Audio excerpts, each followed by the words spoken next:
Boa noite a todos, sejam bem-vindos aqui ao nosso canal Oranews TV, com o programa Boa Noite Brasil. Nesta segunda-feira, 20 de dezembro de 2021, estamos na reta final desse ano de 2021. E hoje vamos ter aqui uma entrevista muito importante, já, o senador Alessandro Vieira, do Cidadania aqui de Sergipe, vai estar conosco fazendo um balanço da sua atuação lá no Senado Federal.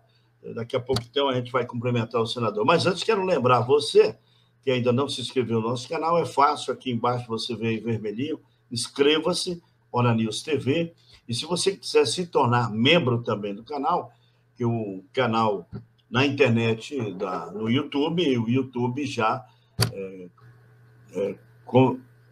constatando que o nosso canal faz jornalismo profissional, ele, portanto, já libera para que a gente receba os membros, que são mais, nada menos do que os seguidores que querem participar do nosso canal como assinantes. E você pode, então, contribuir para esse jornalismo aqui do Oranews TV crescer cada vez mais nessa linha de independência. O membro bronze, R$ 4,99, o membro prata, R$ 7,99 e o membro ouro, R$ 14,99. Então, seja bem-vindo aqui ao nosso canal Oranews TV e deixa eu cumprimentar, então, agora o jornalista Paulo Souza, também aqui do nosso canal. Boa noite, Paulo. Boa noite, Rosalvo. Boa noite a todos que nos acompanham a partir deste momento em mais um Boa Noite Brasil pelo canal Oranews TV. Sejam todos bem-vindos. Você da capital sergipana, de qualquer lugar do Brasil e do mundo, nosso muito obrigado por sua audiência. Reforçando o pedido aí que fez o Rosalvo, você que já é membro do canal, você que já é inscrito, nosso muito obrigado por sua inscrição. Continue compartilhando, divulgando para que o canal também continue crescendo ainda mais. Você que ainda não é inscrito, se inscreva agora mesmo, clique lá no sininho, escolha a opção todas, porque aí você vai estar recebendo as notificações de toda a programação ao vivo aqui do canal Oranews TV. O Boa Noite Brasil, de segunda a quinta-feira, às 7h30 da noite, e análise política da semana também no mesmo horário, só que às sextas-feiras.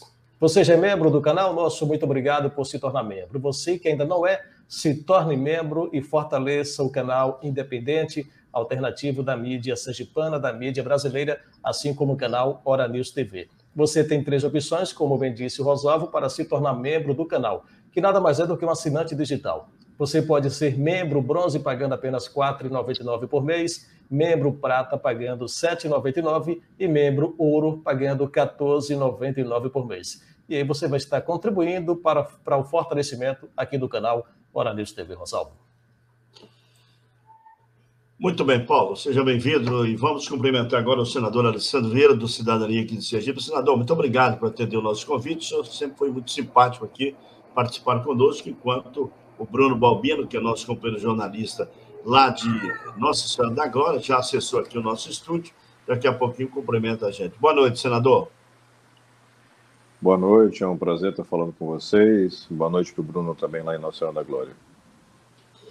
Meu caro Bruno, boa noite para você. Boa noite, Paulo. Boa noite, Rosalvo. Boa noite ao nosso entrevistado, o senador Alessandro Vieira, e a todos vocês que nos acompanham, que sempre estão aqui conosco. Muito obrigado, claro, por fazer parte aqui da família Oranews, sempre estar nos acompanhando. E você que está chegando pela primeira vez, se inscreva no canal, aproveite e avalie direitinho aí para ser um membro e ajudar no crescimento do bom jornalismo em Sergipe. Muito bem, deixa eu começar já com a primeira pergunta para o senador. Senador, a gente acompanhou aqui nas redes sociais, eu tive esse cuidado de saber quais os parlamentares de Sergipe que iam votar a favor do imoral fundo partidário 5,7 bilhões. E parece que isso ainda está pegando, mas, pelo jeito, Centrão e Interessão são aqueles que se dizem moralistas e tal, e na hora votam. O senhor foi o único que não votou. Por que esses senadores e deputados que pregam tanto moralismo, de respeito ao dinheiro público, de pensar no bem comum, no país, e, de repente, aprovam uma aberração dessa, senador? Na verdade, Rosalvo, tem muita gente que é boa de discurso, mas na prática faz tudo diferente. Esse valor de fundo eleitoral é absurdo em qualquer circunstância, mas é ainda mais absurdo quando você sabe que tem mais de 20 milhões de brasileiros passando fome.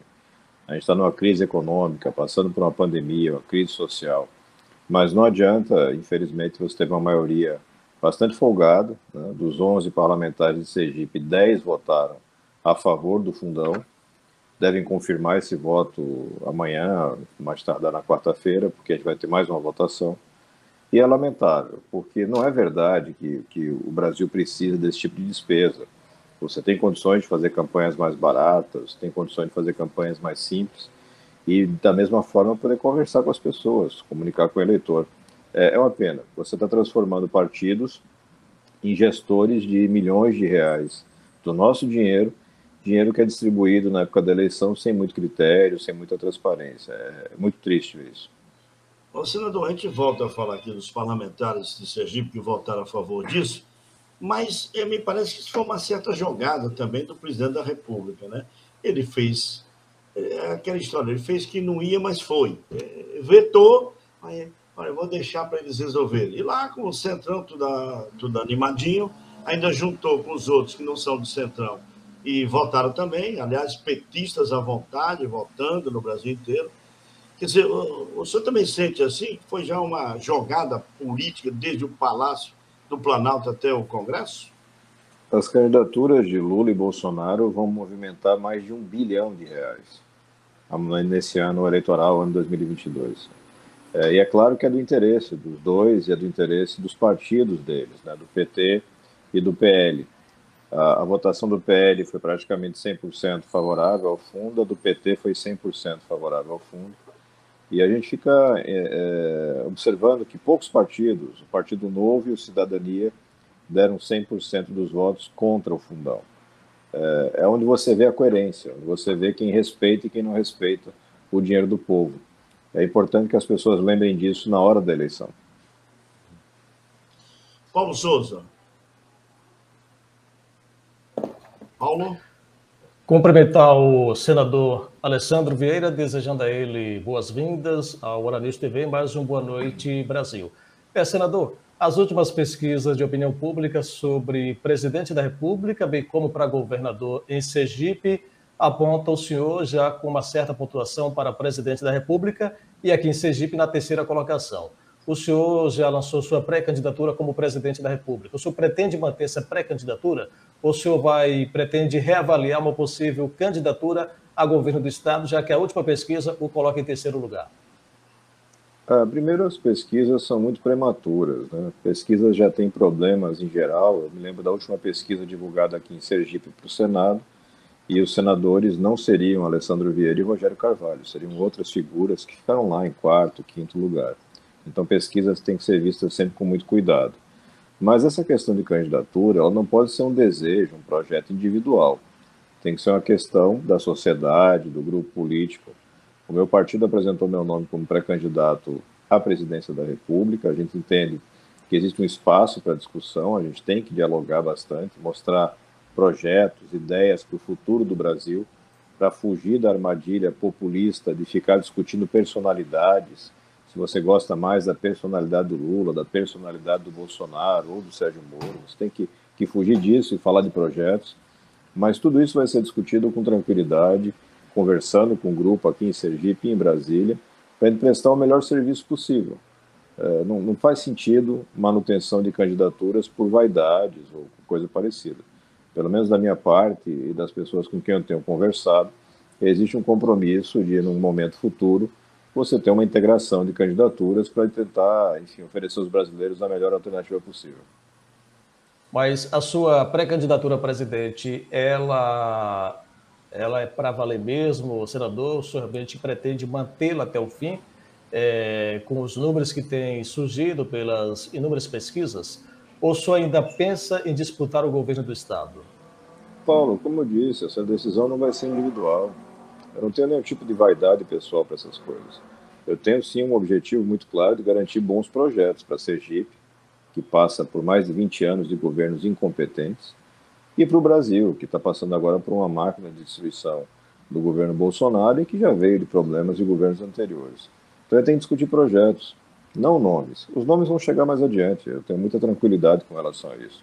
As pesquisas, elas vão dando noções, mas a pesquisa que mais interessa hoje é a chamada qualitativa, ou seja, aquela que avalia perfis, aquilo que o eleitor está querendo encontrar no candidato ou na candidata, e como é que avalia o seu perfil. E a gente tem muita segurança com relação a esses dados, a gente sabe da qualidade do trabalho que vem fazendo, e a gente entende que preenche várias das necessidades que são apontadas aqui em Sergipe e lá em Brasília. Mas tudo isso vai depender de uma construção de grupo, dialogada, com toda a paciência e pé no chão, sem nenhum tipo de arrobo, de vaidade, essas coisas que normalmente guiam os políticos profissionais. Eu não sou dessa turma, eu sou diferente deles. Bruno Balbini, pois não, Bruno? Boa noite ao senador Alessandro. Seja bem-vindo mais uma vez, né? O Paulo e o Rosalvo também as boas-vindas. Ao Boa Noite Brasil aqui ao programa Boa Noite Brasil pelo Hora News TV. Senador, recentemente a gente viu um trabalho intenso, inclusive uma participação muito intensa, um trabalho muito árduo por parte do senhor. Eu acompanhei muito de perto os trabalhos da CPI, da Covid, inclusive os questionamentos do senhor muito firme, muito contundente. Quero até parabenizar pelos trabalhos, a forma como conduziu os trabalhos naquela CPI. Mas a CPI chegou ao fim, foi como resultado um relatório que foi encaminhado a diversas outras instituições. Né? O que aconteceu depois da entrega desses relatórios? Quais os procedimentos foram tomados? Houve mais algum desenrolar de todo esse trabalho que foi feito pela CPI durante esses meses? Bruno, a CPI concluiu seus trabalhos com relatório, indiciamento de várias pessoas, inclusive do presidente da República, e depois disso o procurador-geral, Augusto Aras, anunciou que tinha instaurado 10 ou 12 procedimentos e que estava respondendo com relação a isso ao Supremo Tribunal Federal. A gente vive no Brasil, infelizmente, um momento de vácuo na PGR. Né? O procurador-geral é um cidadão que claramente tem interesses pessoais de agradar o presidente da República, seja pensando numa vaga no Supremo, seja pensando em alguma outra vantagem. Isso vem tornando o seu trabalho mais lento, menos incisivo. Ele foi objeto de reclamação, inclusive, de ministro do Supremo, ministra Carmen Lúcia, ministra Rosa Weber, ministro Alexandre de Moraes, já reclamaram dessa morosidade do PGR. Mas a CPI tem esse lado criminal, ou seja, de identificar crimes e indiciar pessoas, mas tem um outro lado, que é, para mim, pelo menos, mais importante, que é de identificar aqueles fatos e encaminhar soluções. Então, hoje o Brasil tem a compra de vacinas organizada porque a CPI aconteceu. Quando a CPI começa, você não tem as vacinas compradas, você tem toda uma discussão no governo com fornecedores picaretas, você tem claramente uma má vontade com o principal fornecedor, que é a Pfizer, e isso foi revertido ao longo da CPI e a coisa seguiu o seu trâmite normal. Infelizmente, é preciso respeitar essa tramitação que passa pelo Procurador-Geral da República. Então, a expectativa é de que, ao longo dos próximos meses, esses processos tenham movimentação, mas nada disso vai ser resolvido dentro do ano 2022 ou mesmo 2023. Os processos na justiça brasileira são sempre muito lentos e a gente não tem como ter uma previsão concreta de resultados. Também, recentemente, a gente pôde acompanhar pelos telejornais, pela imprensa nacional, a celeuma do anúncio feito pela Pfizer. Né? A Pfizer fez um estudo para avaliar a aplicação das doses de sua vacina em crianças de 5 a 11 anos. O presidente da República, inclusive, em uma rede social, chegou a criticar e dizer que não era de acordo com a vacinação de crianças dessa faixa etária. Como o senhor avalia essa posição do presidente da República, tendo em vista que depois da fala dele, desencadeou uma série de ataques à vacina, a esse estudo da Pfizer, e a decisão da Anvisa, inclusive, que outorgou esse estudo da Pfizer, inclusive com até ameaças a funcionários da Anvisa? A vacinação de crianças acima de 3 anos já é uma realidade em vários países. Você teve a aceitação pelas agências de saúde europeias, asiáticas, também nos Estados Unidos. A Anvisa fez todo o acompanhamento técnico com muita tranquilidade e deu autorização para vacinação. A posição de Bolsonaro, de certa forma, reproduz o que ele fez no começo do processo, no tocante às vacinações de adulto, a vacina de adulto. Bolsonaro se porta como um desequilibrado. né? Uma pessoa que acredita em conspirações de internet, que divulga conspirações de internet, de grupos de WhatsApp, que se baseia em estudos obscuros, que tenta a todo momento atacar a ciência, atacar o trabalho sério técnico, e que nesse caso da Anvisa, e não é o primeiro caso em que ele faz isso, se porta como um miliciano. Ele acha que a ameaça, a intimidação vai fazer com que funcionários públicos deixem de executar o seu trabalho. Ele já fez isso com delegados da Polícia Federal, já fez com procuradores, fiscais do IBAMA e agora faz com a Anvisa. É um método. Ele aprendeu isso provavelmente com seus parceiros lá do Rio de Janeiro, um modo muito comum no estado do Rio de Janeiro dessa atuação de constrangimento para as autoridades. Na Anvisa, em particular, merece uma referência o Almirante Barra, que foi indicado pelo Bolsonaro, é um militar, é um médico de carreira, mas militar, e que tem uma postura muito séria, muito corajosa. Ele mostra os dados, ele mostrou por que tomar a decisão. É importante que você possa ter a vacinação de crianças iniciada, para que você possa reduzir a velocidade de contaminação, ainda mais porque a gente tem uma nova variante circulando no planeta. Mas Bolsonaro prefere fazer teatro para as redes sociais. Prefere fazer esse jogo de confronto que serve para ocupar o tempo da imprensa, o tempo da política e disfarçar os vários fracassos que ele vem enfrentando. Fracasso na economia, fracasso na educação, problemas nas relações exteriores que impactam na economia e na agricultura. Esse é um retrato do que a gente está vivendo. É muito difícil lidar. Como é que você lida com um presidente que claramente tenta ameaçar profissionais médicos? Quem fez a Constituição, o Constituinte original, ninguém pensou que isso fosse acontecer. Então a gente não tem uma prática de como resolve isso. Talvez o impeachment fosse um caminho, mas sempre se faz uma conta de que o impeachment está muito perto da eleição, é melhor esperar o processo eleitoral. Eu particularmente não concordo, porque a eleição serve para escolher quem vai nos governar no futuro, ela não serve para julgar quem cometeu crime. Se Lula for eleito, não significa que ele é inocente. Se Bolsonaro for reeleito, da mesma forma, não significa. Significa que foi um apoio popular para ter um projeto de poder. E crimes têm que ser resolvidos na justiça. E ameaçar os servidores como está sendo ameaçado, eu recebi ao longo da madrugada passada várias mensagens de servidores da Anvisa apavorados, porque tiveram seus dados pessoais vazados nas redes bolsonaristas, criminosamente, e a partir daí começam a ter intimidações, ameaças. É muito complicado viver num país assim e a gente tem que encontrar alternativas. A gente está cobrando do PGR que tome providências mais firmes.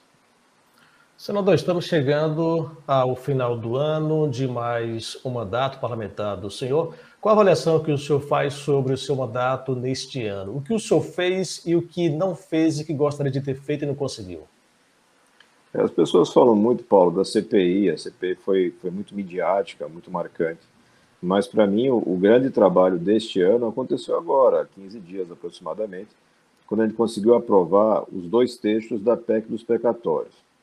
A PEC dos precatórios, ela vem com um texto muito ruim, ela vem com um texto que cria uma série de problemas para a economia, que abre as portas para a distribuição de dinheiro aleatória com fins eleitorais, mas a gente consegue, com muita negociação no Senado, produzir um texto que amarrou todo o espaço fiscal para que fosse destinado para as pessoas que mais precisam, então não tem dinheiro para emenda parlamentar, para fundo eleitoral, para essas coisas todas que venha dessa PEC. E nós conseguimos também colocar finalmente na Constituição, no artigo 6º, o direito para todo brasileiro e brasileira que está em situação de necessidade de ter uma renda mínima oferecida pelo Estado. E a gente fez mais, a gente conseguiu garantir na Constituição, pela redação que a gente deu, um espaço fiscal até 2026 para que isso seja pago. Então, isso é um avanço extraordinário, um avanço que é conseguido num pior momento, com um governo ruim, com o Centrão tomando conta da Câmara dos Deputados de uma forma escancarada, mas mesmo assim a sociedade se mobilizou, os textos preparados, um trabalho que foi feito por vários partidos, teve a participação do José Aníbal, que é do PSDB de São Paulo, Oriovisto, que é do Podemos do Paraná, Simone Tebet, do Mato Grosso, MDB, o Eduardo Braga, do MDB, o Rogério Carvalho e o Paulo Rocha, do PT. Todo mundo sentou na mesa, trabalhou junto com a liderança do governo e conseguimos construir um texto que é motivo de orgulho. Não pela quebra de teto ou pela questão dos precatórios, mas porque a gente conseguiu dar destino para um problema que é grave. Nós temos mais de 20 milhões de brasileiros passando fome. E agora a Constituição garante para o governo, tanto faz, se é do Bolsonaro ou de quem ganhar a próxima eleição, condições para atender essas pessoas, enquanto a economia não se recupera. Isso é motivo para muito orgulho, foi um trabalho bem feito e certamente é o ponto mais importante da nossa atuação neste ano, 2021. Agora, senador, a gente percebe pelo que o senhor falou, eu procurei entender. Às vezes, o brasileiro, na sua grande maioria, não acompanha o que acontece no Congresso, de modo geral, na Câmara e no Senado. O senhor explicou bem para a gente entender. Quer dizer, a princípio, essa PEC dos precatórios era para esticar lá para mais de 20 anos, praticamente. Quer dizer, seria realmente um calote e colocar o país em risco. Você imagina, quer dizer, eu estou no governo, tenho uns deputados e senadores lá participando, e eu faço do jeito que eu acho melhor, o governo corrobora e joga lá para frente, quer dizer, como se o futuro dos outros se vire. O país parece que anda realmente nessa cantilena. Agora, a pergunta que eu queria lhe fazer, por que é difícil ter votações como essa aí que o senhor falou, em que vocês conseguiram fazer algo importante para que não mexam mais no dinheiro público, para tirar para ali, para aqui, e principalmente para fundão eleitoral ou fundão partidário. Nesse momento, o senhor falou aí que sentou com gente do Podemos, do MDB, do próprio PT. E por que na hora de aprovar esse fundão eleitoral, eles não estão nem aí? Aí eles avançam, Rosalvo, em outras verbas. Então, a gente está discutindo ainda orçamento, vou lhe dar um exemplo. Eu já apresentei emendas e pedi destaque para recompor a verba do livro didático. Tiraram 100 milhões de reais do livro didático, que é uma política pública histórica e necessária para os nossos estudantes da rede pública. Tiraram dinheiro do seguro-desemprego, tiraram de ciência e tecnologia. E aí vão fazendo toda essa retirada de valores para poder preencher esse saco sem fundo que é do fundão eleitoral. São escolhas políticas feitas de costas para a sociedade. E é muito impressionante para quem está lá em Brasília, quando você conversa, quando você discursa, e você percebe que aquelas pessoas, parte delas que estão lá em Brasília, estão totalmente desconectadas da sociedade. Elas estão preocupadas em ter dinheiro em grande volume para poder fazer a sua eleição. Eles imaginam realmente que o povo vai esquecer do voto. Que o sergipano, na hora de votar, não vai lembrar em quem votou a favor de ter fundão ou não ter fundão. Vai ficar lá encantado com aquela propaganda milionária que vai passar na TV, com os vários disparos de WhatsApp, de rádio, aquela coisa toda que a gente já conhece. É difícil. É muito importante você ter a imprensa fiscalizando e explicando para as pessoas o que acontece, porque muitas vezes o cidadão é enrolado pelas imagens criadas por marqueteiros. Então, todo mundo que assiste uma propaganda da Prefeitura de Aracaju queria morar na Aracaju. As propagandas são maravilhosas. Passam no intervalo do Fantástico, do Jornal Nacional, os horários mais caros da televisão brasileira. Filmagens primorosas. O dinheiro saindo do seu bolso. O buraco continua na rua, na periferia. Os ônibus não prestam. O atendimento na saúde é caótico e ainda tem escândalos investigados pela Polícia Federal. Mas a propaganda sempre é maravilhosa. Então a gente tem a missão de esclarecer para as pessoas e pedir para separar o que é realidade, o que é só discurso, o que é balela. A gente vê muita conversa fiada em Brasília e aqui em Sergipe, muita gente que dá uma de oposicionista, mas se abraça no orçamento secreto, muita gente que faz discursinho importante para a mídia, mas que na hora de votar, vota baseado nos seus interesses pessoais ou nos interesses do seu partido, e fazendo isso prejudica o Brasil. Senador, o senhor publicou na sua rede social a relação dos parlamentares com os valores que recebem aqui do orçamento secreto, né? O senhor votou contra também. Ou foi do orçamento secreto que o senhor passou aqui, os valores que eles receberam, as emendas que eles receberam, né? E o senhor não recebeu também, não? Não tive nenhum tipo de negociação para orçamento secreto ou emendas dessa natureza. São negociações que ocorrem sem transparência e isso é muito negativo para o Estado. Essa deve ser a matéria que você está falando, essa é a matéria que circulou no jornal O Globo e diz respeito apenas a 10% do valor total. 10%. O orçamento secreto já movimentou mais de 30 bilhões de reais. Essa matéria fez referência só a 3 bi. Então, infelizmente, é muito dinheiro que é distribuído sem transparência e sem critério técnico. Então, as pessoas têm que entender que dinheiro público não é para ser gasto como o político quer.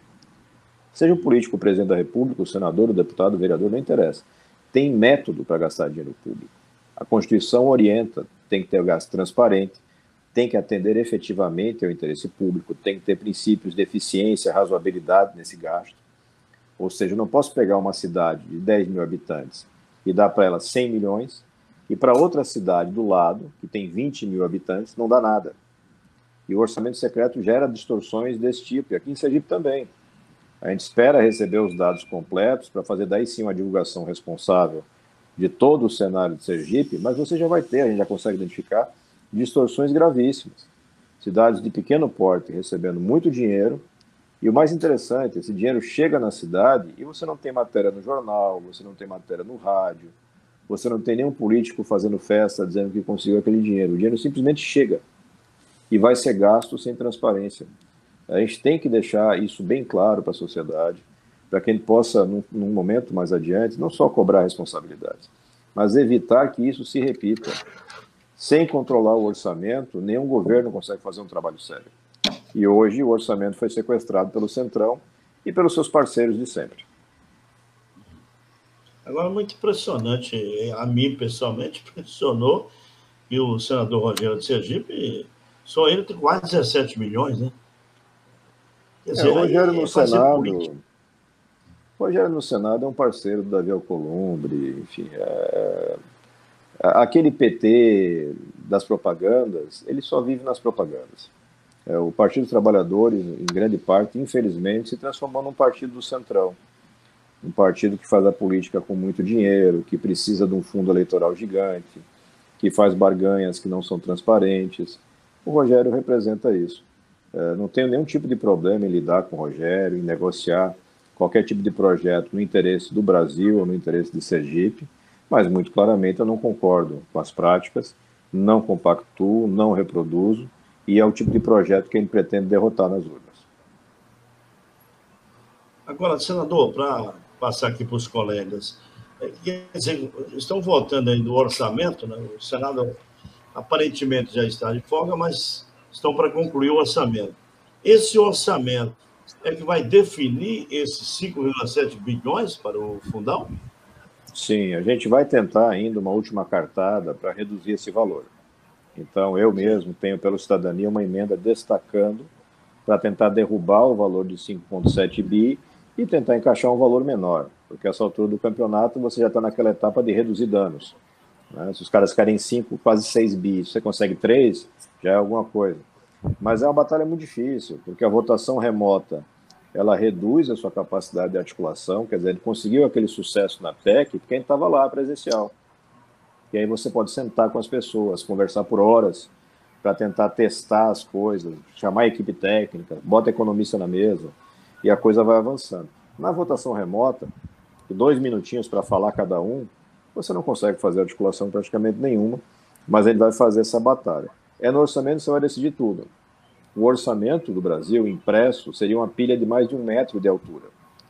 É super complexo. Hoje, 5 da manhã, foi postado o relatório. Quer dizer, você tem de 5 da manhã até 10 para ler essa pilha de 1 metro de altura de papel, entender onde é que estão as armadilhas, e tem um caminhão de armadilhas, e tentar desmontar isso e defender o interesse público. Não funciona. Esse sistema é feito para dar errado.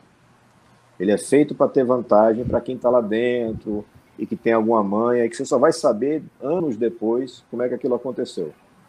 Todos os grandes escândalos que a gente teve de corrupção, você tem um escândalo acontecendo no dia X e ele só vai ser apurado e divulgado 4, 5 anos depois, porque é o tempo que leva para as coisas aparecerem.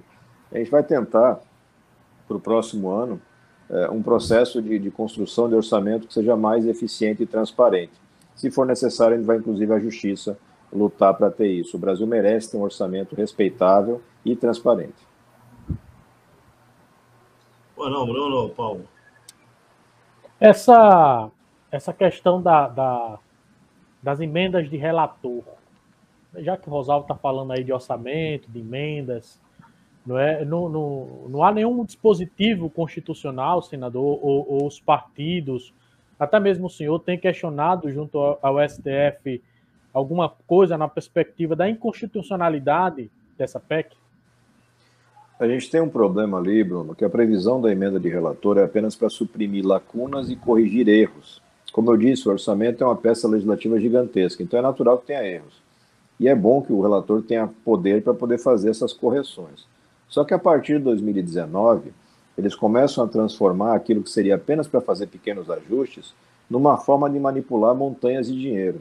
Então, um único cara, o relator do orçamento, acaba tendo condições de mexer, de dispor sobre mais dinheiro do que todos os outros parlamentares federais juntos, muito mais do que a verba da maioria dos ministérios. É muito dinheiro. E dinheiro distribuído absolutamente sem critério. Então, no ano 2019, o presidente do Congresso Nacional era Davi Alcolumbre, o dinheiro foi para o Amapá, foi o estado que mais recebeu dinheiro. Chega agora em 21, o presidente é o Rodrigo Pacheco de Minas, o estado que mais recebe é Minas. E isso não faz sentido quando você está falando de dinheiro público. A gente tem que tratar as coisas com mais seriedade. Então, eu tive a oportunidade de despachar com alguns ministros do Supremo, apontando essa urgência de tratar disso, mas sempre você tem algum tipo de dificuldade, alguma discussão com relação à autonomia dos poderes. A gente vai persistir nessa batalha.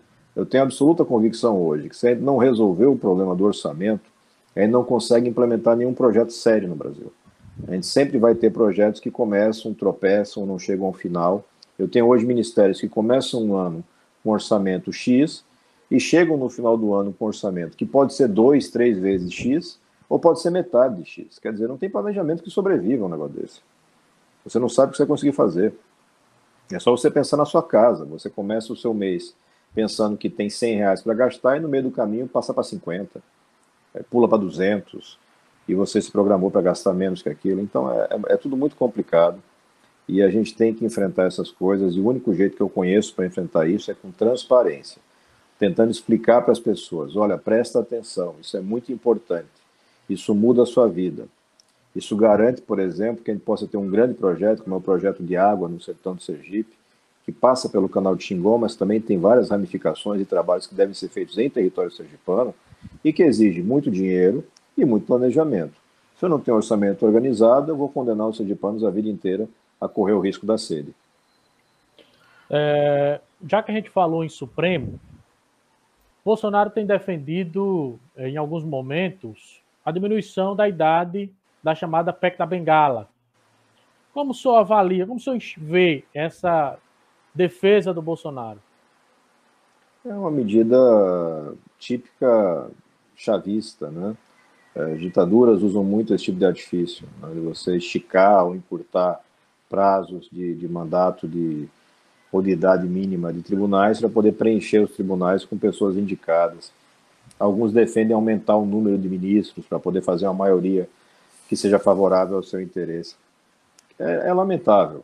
Eu acho que quando se criou essa PEC da Bengala lá atrás, já se criou por um motivo errado, que foi um motivo político de não permitir que a Dilma Rousseff indicasse ministros. Então a idade de aposentadoria era 70, passaram para 75 para que ela não pudesse indicar, sei lá, 1 ou 2 ministros. Aí agora que é o Bolsonaro, não, agora vamos encurtar a idade de novo para poder abrir espaço. Aí quando chegar o próximo, a gente aumenta mais uma vez. Não dá para ser isso. A Constituição não é um brinquedo. A gente tem que trabalhar com regras mais claras assim e permanentes. Eu defendo uma mudança na forma de composição da Suprema Corte. Eu entendo que a gente tem que ter mandato. Os países europeus, na sua imensa maioria, usam mandatos de 8 a 10 anos. A gente tem que melhorar o sistema de escolha. Eu apresentei agora, essa semana, um projeto de lei definindo o que é reputação ilibada, definindo o que é notório saber jurídico, porque não dá para ser uma coisa aleatória. Eu chego lá e digo, não, o Paulo estudou direito e ele tem notório saber jurídico. O Rosalvo não tem porque eu não gosto do Rosalvo. Não pode ser assim. Essas coisas têm que ser sérias. E a gente vai tentando tapar esses buracos nessa peneira gigante que é a legislação brasileira, mas não pode ser nunca uma coisa oportunista, no sentido de, olha, não quero viabilizar a continuidade do trabalho do Rosalvo, vou baixar a idade. Quero abrir agora espaço para contratar um cara como o Bruno, vou elevar. Então, essas coisas todas têm que ser mais sérias. O Bolsonaro, em quase tudo que ele faz, é uma piada de internet. É uma coisa feita apenas para mobilizar seguidores nas redes. Na vida real, ele é o cara que dá aquele abraço carinhoso no Dias Toffoli, é o cara que recebe o Gilmar Mendes uma vez por semana para tomar café, é o cara que assina a cartinha escrita por Michel Temer, é o cara que precisa puxar o saco do PGR, que tem filho que responde a processo, ele mesmo pode responder a processo. Então a vida real do Bolsonaro é muito diferente da ficção das redes sociais. Só para terminar, Paulo, uma última pergunta, se você me permite. Fique à vontade, Bruno. A gente percebe que não só a Anvisa, mas várias outras instituições já tiveram problemas no quesito funcionalismo com o governo, de perseguição. Agora a vítima, recentemente, é a Anvisa. Mas, durante a CPI, houve um trabalho intenso de questionamento, de apresentação de dados. Não é? O senhor mesmo foi muito, como eu já falei lá no início, muito contundente, foi muito firme nos seus questionamentos.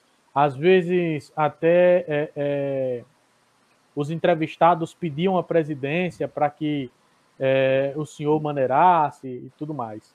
Em algum momento, naquele período da CPI, o senhor se sentiu intimidado por alguma ação, alguma informação, ou algo que o governo, ou alguém do governo tenha atentado contra o senhor? Não, a vantagem de você não ter rabo preso é que você pode enfrentar qualquer situação. Eu não tenho medo de bandido, não interessa se o bandido está sentado em que cadeira, se usa faixa, se usa terno, nunca tive. Agora, você tem que ter autonomia para fazer isso e muita responsabilidade, porque o confronto é muito duro. A gente viu vários colegas sendo intimidados, seja nas redes sociais, seja através de tentativas no próprio Judiciário, Controladoria Geral da União. É fato que você tem um aparelhamento crescente, uma intimidação dos servidores públicos, você tem perseguição a delegado da Federal, auditor da Receita. Novamente trocaram a direção da Receita Federal porque o Flávio Bolsonaro fica incomodado porque as pessoas querem fiscalizar o seu aumento patrimonial injustificado. Não só ele, o Ricardo Barros, tantos outros que estão aí orbitando em torno do governo. Isso tudo incomoda, mas se você se colocou à disposição do cidadão para prestar um serviço como representante, o mínimo que se espera de você é coragem para fazer o seu trabalho. Então, da minha parte, em nenhum momento foi inviabilizado o trabalho como senador e não vai ser ao longo do mandato. Senador, recentemente o senhor deu uma entrevista ao canal My News e nessa entrevista o senhor foi questionado sobre a possibilidade de votar em um eventual segundo turno entre Bolsonaro e Lula. E o senhor, antes de dar a resposta, disse que não viajaria para Paris, né? Fazendo uma referência ao que aconteceu em 2018, quando o Ciro Gomes viajou para Paris. Mas também o senhor não descartou a possibilidade de votar no ex-presidente Lula. É isso mesmo ou nós entendemos mal? O que eu disse é que é preciso construir alternativas. O meu empenho todo é para garantir alternativas que evitem esse desastre. Para mim, muito claramente é um desastre você ter um segundo turno entre Lula e Bolsonaro. É muito ruim para o país, eles não representam nenhuma expectativa de futuro, eles representam, na verdade, um passado do qual a gente já conhece os defeitos, a compra de base, a corrupção, no caso do Bolsonaro, a incompetência absolutamente disseminada em todo o governo. Então, todo o foco está em trabalhar para evitar que isso aconteça. Se chegar no segundo turno com essas duas figuras, eu hoje não voto mais apenas como Alessandro, pessoa física. Eu sou senador pelo estado de Sergipe. Eu vou ter que ouvir os sergipanos e fazer minha escolha, porque é muito certo. Eu sou contra o voto nulo. Respeito quem vota nulo, mas eu não voto nulo. Eu prefiro assumir responsabilidades. E vou fazer isso de forma transparente e pública, caso seja necessário, no segundo turno. Espero que não seja. Acho que ele vai conseguir, com fé em Deus, ter um trabalho bem feito de terceira via, que dê alternativas e esperança para os brasileiros. O senhor se arrependeu de ter votado em Bolsonaro em 2018? Eu me arrependi de não ter produzido uma alternativa em 2018. Eu votei no primeiro turno na Marina Silva, o povo brasileiro não concordou, colocou lá Fernando Haddad e Jair Bolsonaro. Eu não queria e não quero o projeto do PT e dei a confiança a Bolsonaro no segundo turno. Não pedi voto, não fiz campanha, já era senador eleito, mas dei o voto. E me arrependo de ter dado o voto. Bolsonaro é um projeto de destruição institucional. Ele não construiu nada em 3 anos, nada. Ele só prejudica as pessoas, o Estado, a economia. É um presidente que quase não trabalha muito pouco, que não se dedica a resolver os problemas. Você não tem notícia de uma reunião do Bolsonaro falando sobre como vai reativar a economia, por exemplo. Como vai resolver e destravar uma reforma tributária que cobre menos imposto de quem é mais pobre e mais imposto de quem é rico. Você não vê ele tratando de nada sério. É só papo furado de internet e pré-campanha para 2022. Ele faz pré-campanha desde janeiro de 2019. A gente não tem por que suportar uma situação dessa, não pode concordar com uma situação dessa. E não concordar com o Bolsonaro não transforma você em um petista, não tem nada a ver com isso. Tem a ver com um retrato da realidade. É um governo que não funciona, prejudica o Brasil e que eu me arrependo de ter dado o voto no segundo turno. Qual a possibilidade do senhor se aliar ao projeto do pré-candidato Sérgio Moro à presidência da República? Eu tenho um bom relacionamento com o Sérgio Moro, tenho conversado com ele sobre a pré-candidatura, mas um ponto que eu tenho como essencial é a qualidade do projeto. Tem que ter um projeto que tenha consistência e que tenha viabilidade. Não adianta fazer um concurso de personalidades. Não é Miss Brasil. Esse troço é sério. A presidência da República tem que resolver problema de meio ambiente, economia, educação, emprego. Qual é o projeto? Como é que você vai implantar esse projeto? Como é que você vai negociar com o Congresso? Isso tudo tem que ir para a mesa. E eu acho muito importante que figuras como o Sérgio Moro e tantas outras se coloquem na corrida. Eu acho muito bom. Agora, é bom que você também leve densidade, você dê qualidade para esse discurso. A mesma coisa que eu falei para o Moro, eu já falei com a Simone Tebet, com o Eduardo Leite, com o João Dória, com o Henrique Mandetta, com todos eles. Ele vem conversando constantemente e apontando essa necessidade. O Brasil tem que sair da armadilha populista de fazer uma espécie de concurso de popularidade, de simpatia. Não é isso. É a contratação de alguém para fazer um trabalho que é muito difícil, muito complicado. Um orçamento gigantesco, um país continental, não dá para levar as coisas na brincadeira. Então, essa é a etapa em que a gente está. Se o Sérgio Moro conseguir fazer essa construção, ótimo. Eu tenho a convicção de que é um cara honesto, que é um cara bem intencionado. Mas se ele não tem capacidade de fazer essa construção, é melhor apoiar outro que tenha. E assim você vai afunilando as coisas e dando para o brasileiro uma alternativa de esperança para o futuro. Não essas coisas do passado que a gente quer deixar para trás. Senador Alessandro, o senhor falou de nomes, eu esqueci. O senhor não teve nenhum papo com o Ciro Gomes, não? Me parece não, também com um Ciro... Ciro preparado, né? A gente tem discordância com o Ciro no tocante à parte econômica, né? O pensamento do Ciro é um pensamento que não me contempla na parte econômica. Agora, é um cidadão que até poucos dias nunca tinha sido citado em nenhum tipo de escândalo de corrupção, fez uma gestão, que já tem um certo tempo, mas fez uma gestão interessante no Ceará, foi um ministro da Fazenda também, em curto espaço de tempo muito curto, mas com um desempenho interessante. Não tenho nenhum problema em conversar com o Ciro, mas nunca foi viável fazer essa conversa. Ele não é exatamente um cara muito fácil, né, de temperamento. E a gente tem que gastar energia com quem quer construir, quem quer somar. Quando você chega na mesa com a convicção de que você é a única pessoa no mundo capaz de fazer aquele trabalho, é difícil você fazer uma união, né? Porque a pessoa já chega com um contrato de adesão para você. Aquele discurso todo mundo está escutando. A gente precisa unir a terceira via, mas tem que ser em torno do meu nome. Isso aí é papo furado. Eu não gosto de papo furado. Eu gosto de papo mais sério. Olha, dá para fazer? Vamos fazer. E vamos fazer junto, em conjunto. Né? Bom, falar em nomes, as pesquisas, como o senhor falou agora, são pesquisas de momento. A gente que avalia isso sem paixão, sempre dissemos também. É coisa de momento, tá? Tudo pode mudar. Gente que estava, às vezes, com 1%, 3%, aqui mesmo em Sergipe aconteceu isso. O próprio Marcelo Delo, quando foi prefeito. Agora, quando o senhor falou em projeto, e o seu partido? Vocês têm um projeto de mudar esse país, de não eleger os salvadores da pátria, os artistas, aqueles que se exibem na televisão, falam muito bem, se vestem bem, têm um cabelinho bem preparado pelos cabeleireiros e também pelos marqueteiros. O seu partido tem, então, um projeto para desmanchar isso aí? O Cidadania tem um projeto consistente na área da educação e de combate à corrupção. Isso faz parte da história do Cidadania. Não é à toa que você teve o partido votando 100% contra o fundão. É uma postura do partido. Agora, é um partido pequeno, um partido que tem uma necessidade agora, para 2022, de se reinventar. Qual é o trabalho que eu venho fazendo e contando com apoio no partido para isso? A construção de uma agenda de debates temáticos para que você possa ir avançando. Então, a equipe que me acompanha sobre economia, por exemplo, vem traçando o que se imagina que é necessário para o Brasil ter uma retomada econômica, com redução intensa de desigualdade, porque a desigualdade é um problema que precisa ser enfrentado no Brasil. A gente está agora tapando o problema da miséria absoluta, da fome, mas isso não resolve o problema da desigualdade. Eu preciso dar condições para essas pessoas se posicionarem na sociedade de maneira mais competitiva. Um ensino público de melhor qualidade, uma garantia de uma atenção à primeira infância de maior qualidade. Tem mecanismo para fazer isso. A gente vem avançando. E essa é a nossa intenção. Senador, insistindo um pouco, o senhor, aqui no estado de Sergipe, para muitos que votaram em Bolsonaro e são os chamados bolsonaristas, o senhor foi uma decepção, ou está sendo uma decepção. O senhor acredita isso o quê? Há pessoas que não sabem nem o que é política, como é que funciona um Congresso, um Senado, porque nós tivemos sempre aqui a história de que o senador, o deputado, ajudou muito o Estado, porque o que eu cito às vezes é isso. Então, o que é que ele fez para o Sergipe?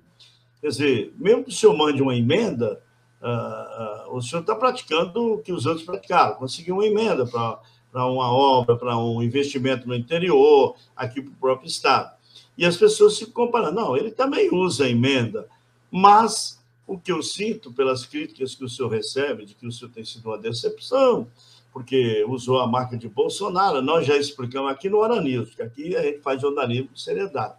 O senhor não foi eleitor de Bolsonaro no primeiro turno, o senhor foi eleitor de Marina Silva e, portanto, se elegeu senador já no primeiro turno. O segundo turno foi outra coisa. Eu já disse isso e digo com toda firmeza, porque a gente não pode estar mentindo e tentando passar essa ideia de que o senhor se elegeu usando a marca Bolsonaro. Eu não vejo assim, mas o senhor tem recebido essas críticas. Então, para resumir, o que é que o senhor acredita a essas conversas, ao uso de mídia local, mídias sociais, que o senhor é uma decepção, eu não esperava que o senador fosse essa decepção. Eu fico, às vezes, me perguntando, decepção aonde? Oswaldo, primeiro a gente tem um respeito muito grande pela opinião das pessoas. Cada um tem direito a ter sua opinião e eu só posso respeitar. A gente tem que entender que em Sergipe é a primeira vez que você tem em posição relevante um político que é contrário ao sistema que está aí. A gente sabe o quanto de dinheiro circula aqui na mídia oficial e extraoficial. A gente sabe o quanto se gasta em desinformação e fake news hoje no Brasil inteiro e em Sergipe. E o quanto a gente incomoda essas pessoas. Porque existe uma compreensão, e eles estão certos de ter medo. Eles têm uma compreensão de que se esse grupo político que hoje eu integro chega ao poder em Sergipe, a gente vai mudar tudo. Vai acabar esses esquemas que estão aí há tanto tempo, as famílias que vivem penduradas no poder público, os contratos sempre com as mesmas empresas, a malandragem, a corrupção, isso tudo vai acabar. Isso gera muito medo. Então essa é uma parte do problema. Essa turma toda que quer evitar a nossa chegada fica disseminando desinformação e fake news. E você tem também a questão da paixão política. Nós temos um grupo, alguma coisa em torno de 10% a 15% dos brasileiros que é apaixonada pelo Bolsonaro, assim como você tem alguma coisa em torno de 20% a 25% são apaixonados pelo Lula. E como todo apaixonado, são incapazes de ver defeitos. Eles acham que não tem defeito, eles acham que o cara está certo, o cara não compra vacina, ele está certo, o cara só fala besteira, ele está certo, o cara faz rachadinha, está certo, faz mensalão, faz petrolão, ele está certo, ele está sempre certo, porque ele é um ídolo, ele é uma paixão daquela pessoa. É muito da natureza que a gente tem latina, e que eu entendo, respeito, mas cumpro a minha obrigação. A minha obrigação é falar o que eu estou vendo. Então é muito interessante, às vezes, você ter um debate, eu procuro responder os sergipanos dentro da minha possibilidade de tempo, claro que são milhares de mensagens, não consegue responder todo mundo, mas é muito interessante você ver um cara que nunca esteve em Brasília, que não conhece ninguém lá, que nunca viu o Bolsonaro pintado de verde, de amarelo, discutindo com você que está lá em Brasília todo dia trabalhando, como se estivesse conhecendo. Nós temos pseudo-comentaristas de grupo político em Sergipe que são hilários. O cara não conhece ninguém, o cara nunca foi lá, o cara não tem contato com coisa nenhuma, mas fala com uma propriedade, como se soubesse das coisas, como se participasse das discussões. Não participa. A verdade, elas são fatos, os fatos que você está presenciando. Então a minha postura sempre é consequência do que eu estou vendo, do que eu estou trabalhando perto. Então, quando eu faço uma crítica ao Bolsonaro, é porque eu estou lá e estou vendo. Quando eu digo que o Bolsonaro usa as mesmas ferramentas do PT, os líderes do Bolsonaro são os mesmos líderes do PT, a base parlamentar do Bolsonaro é a base parlamentar do PT, a mesma turma que era lá do Mensalão, do Petrolão, que agora está no Bolsolão, do Orçamento Secreto, é porque eu estou vendo. Não é porque alguém me contou no WhatsApp da família. Não é porque eu entrei no canal do Telegram de não sei quem está me falando. Não, eu estou lá vendo. E eu tenho a obrigação de falar para os sergipanos. Se isso desagrada eventualmente alguém, paciência. Eu não posso trabalhar pensando em agradar as pessoas. Eu tenho que trabalhar pensando em fazer o melhor possível para o meu estado. Toda vez que alguém me pergunta essa questão de emendas, Será que não valia a pena você fazer o esquemão do governo para ter, sei lá, 20 milhões de emendas para distribuir em Sergipe, 30 milhões, 100 milhões? Eu digo que primeiro não vale, porque eu não entrei na política para fazer esquema com gente safada, não interessa se é de qual ideologia. E segundo, porque com o meu trabalho técnico, com o respeito que a gente vai conquistando, ele consegue fazer coisas muito mais importantes. Quando eu falo para vocês que a gente conseguiu trabalhar e incluir mais 5 milhões de pessoas no Auxílio Brasil, veja qual é a realidade do Brasil no começo desse jogo. 14 milhões de pessoas recebendo bolsa. Qual é a realidade que a gente entrega para o Brasil no final do processo? Até 21 milhões de pessoas. Então a gente avançou, a gente atendeu as pessoas de verdade. Para um estado como Sergipe, a gente está falando de umas 200 mil pessoas aproximadamente. Então essas 200 mil pessoas, essas 200 mil famílias vão ter acesso a uma dignidade mínima para se alimentar, para sobreviver, porque a gente trabalhou lá em Brasília. E é para isso que eu fui lá. Eu não fui lá para ficar fazendo mercadoria de emenda ou puxando o saco de alguém para ter acesso a cargo. Não é esse o jogo. Tinha um monte de adversários que tem exatamente esse perfil. Queria alguém para fazer esquema? Tinha. Queria político velho, contador de piada, que faz gracinha? Também tinha. Mas o sergipano não quis isso. O sergipano quis votar num delegado novo, sério, para ir lá fazer o trabalho que eu estou fazendo. E estou fazendo. Tenho tranquilidade com relação a isso. A cada período eleitoral, a cada 8 anos, se for o caso do Senado, você vai ter uma reavaliação. O povo vai dizer o que achou, quer trocar, não quer trocar. Acho bom que faça sempre essa alternância de poder, mas baseado em verdades, em fatos. Quem é que saiu daqui de Sergipe para ir para lá e economiza recurso de gabinete? Quem é que saiu daqui para lá sem querer privilégios? Quem é que saiu daqui para lá para defender efetivamente o que interessa para o povo, que é a dignidade, a educação? Esse é o resultado que eu quero deixar. Então, durmo todo dia muito tranquilo, porque eu sei que estou fazendo o melhor que eu posso. Claro, não sou perfeito. Claro que posso errar e vou errar um monte de vezes. Gostaria de fazer muito mais do que eu consigo fazer, mas o que eu faço com muita convicção e seriedade. E eu acho que é isso que o Sergipe precisa e é isso que o Sergipe, de certa forma, me contratou para fazer. Senador, a última pergunta aqui, já que sua assessoria nos informa que o senhor tem compromisso às 8h30, a gente precisa, logicamente, respeitar o horário, e já agradecendo antecipadamente a sua assessoria pela atenção e ao senhor também, como sempre, atencioso para com o trabalho aqui de nós que fazemos o canal Aranews TV. O senhor é pré-candidato à presidência da República, o senhor bem disse que, a depender do partido, vai manter a candidatura sim. E para o governo do Estado, o Cidadania pretende ter um candidato ao governo do Estado, independentemente de ser o senhor ou não? A Cidadania terá candidato ou candidata ao governo do Estado. Eu queria até reforçar, senador, se me permite. Senador, só para completar aí o que o Paulo faz, já que o senhor tem pouco tempo, a gente está vendo aí que o staff do governo está aí, vários candidatos, várias opções, né? E Rogério aqui do PT, mas alguns membros do PT continuam no governo. Tá? Quer dizer, quem é que pode formar esse grupo diferenciado com o senhor, com o Podemos, para poder mudar o Estado de Sergipe? Ele vem trabalhando com um grupo novo, vem crescendo. Nós temos hoje 3 deputados estaduais que fazem um grande trabalho. Nós temos vereadores no interior, mas especialmente os da capital, Sheila Galba, Ricardo Matos, vem fazendo um trabalho também de excelência, se destacando. Nós temos parceiros de outros partidos, é o caso da Daniele, que está no Podemos, do Milton, que está no PL. Essa turma toda vai se reunindo. E não me interessa muito quem vai ser candidato do governo, eles são muito parecidos. Tanto faz, Fábio, Rogério, Laércio, é tudo igual. Eles estão aí, tem 20, 30 anos, o sergipano já sabe o que eles fazem de bom, o que eles fazem de ruim, já sabe que eles não vão mudar a realidade do Estado, porque eles são continuidade do que está aí. E a gente vai oferecer para o Estado uma alternativa de mudança de verdade. Não é só mudança de cara, de mudança de nome. Tem que ser mudança de práticas. Equipe técnica, bem formada, qualificada, planejamento sério, muito respeito ao dinheiro do povo. E aí sim você muda a realidade. Ele vive no menor estado do Brasil, ele tem que ser o melhor. Ele pode ser o melhor, só depende da gente. E a gente vai trabalhar para acontecer, o Cidadania vai ter sim uma candidatura apresentada, competitiva. Agora nome, a gente vai definir mais na frente, conversando com todos que estão envolvidos e ouvindo o cidadão. É muito importante. Não com pesquisa comprada, com um trabalho sério de escuta, que a gente começa a fazer ao longo do tempo, a pandemia interrompeu, e que agora a gente espera, com fé em Deus, ter condições sanitárias para poder fazer novamente com a intensidade necessária. Rodar o Estado, ouvir as pessoas e fazer as definições que o Sergipe precisa. Senador, para encerrar, viu, Paulo? Vou fazer essa para encerrar, porque eu sou o mais experiente aqui dos três. Eu sempre vi essa conversa que o Brasil precisa fazer uma reforma política.